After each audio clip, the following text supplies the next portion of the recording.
નમસ્કાર મિત્રો, education master ઓફિશિયલમાં તમારું સ્વાગત છે. આજે આપણે ટેટ, જીપીએસસી, તલાટી અને ક્લર્ક જેવી પરીક્ષાઓ માટે ભારતના બંધારણના 50 સૌથી મહત્વના પ્રશ્નોને લોજિકલ ગ્રુપિંગ દ્વારા સમજીશું. બંધારણના જન્મના 3 મુખ્ય તબક્કા છે. 9 ડિસેમ્બર 1946ના રોજ સભાની પ્રથમ બેઠક મળી, 26 નવેમ્બર 1949ના રોજ દસ્તાવેજ સ્વીકારાયો અને 26 જાન્યુઆરી 1950થી ભારત પ્રજાસત્તાક બન્યું. આ પ્રક્રિયામાં ડોક્ટર બી.આર. આંબેડકરે મુખ્ય શિલ્પી તરીકે ડ્રાફ્ટ તૈયાર કર્યો, જ્યારે ડોક્ટર રાજેન્દ્ર પ્રસાદે બંધારણ સભાના અધ્યક્ષ તરીકે સમગ્ર કાર્યવાહીનું સંચાલન કર્યું. પ્રથમ વડાપ્રધાન જવાહરલાલ નહેરુના નેતૃત્વ હેઠળ તૈયાર થયેલું આ દસ્તાવેજ વિશ્વનું સૌથી મોટું લખિત બંધારણ છે. સભાના અધ્યક્ષ અને બંધારણના શિલ્પી વચ્ચેનો આ તફાવત તેમજ આ 3 ચોક્કસ વર્ષો જ પરીક્ષામાં વારંવાર પૂછાતા ટ્રિક પ્રશ્નોનો ઉકેલ છે.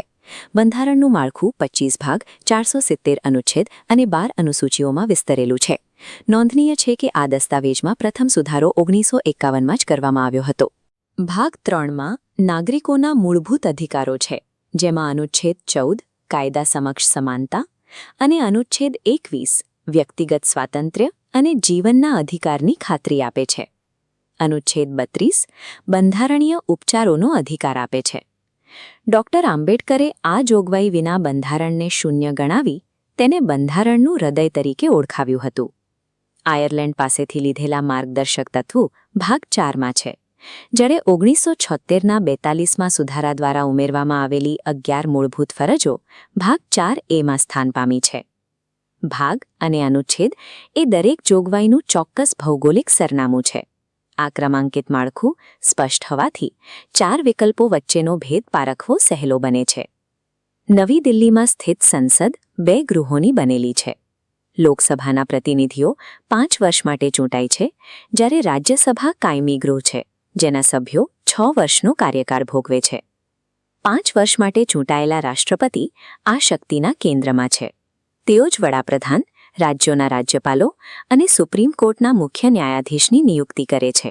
નવી દિલ્હીની સુપ્રીમ કોર્ટ દેશની સર્વોચ્ચ ન્યાયિક સંસ્થા છે, જે ભારતની લોકશાહીના સર્વોચ્ચ કાયદા તરીકે બંધારણનું અર્થઘટન અને રક્ષણ કરે છે.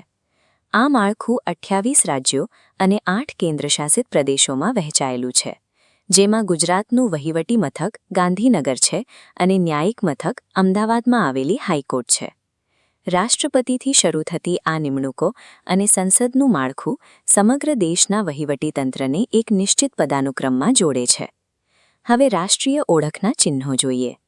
અશોક સ્તંભ આપણું રાષ્ટ્રીય ચિહ્ન છે, વંદે માતરમ રાષ્ટ્રીય ગીત છે અને જનગણમન રાષ્ટ્રીય ગાન છે. ભારતનું રાષ્ટ્રીય પ્રાણી વાઘ છે અને રાષ્ટ્રીય પક્ષી મોર છે. વડ આપણું રાષ્ટ્રીય વૃક્ષ છે અને ગંગા ભારતની રાષ્ટ્રીય નદી છે. આ યાદીમાં કમળ રાષ્ટ્રીય ફૂલ, કેરી રાષ્ટ્રીય ફળ, ગંગા ડોલ્ફિન જળચર પ્રાણી અને હોકી રાષ્ટ્રીય રમત તરીકે જોડાયેલ છે.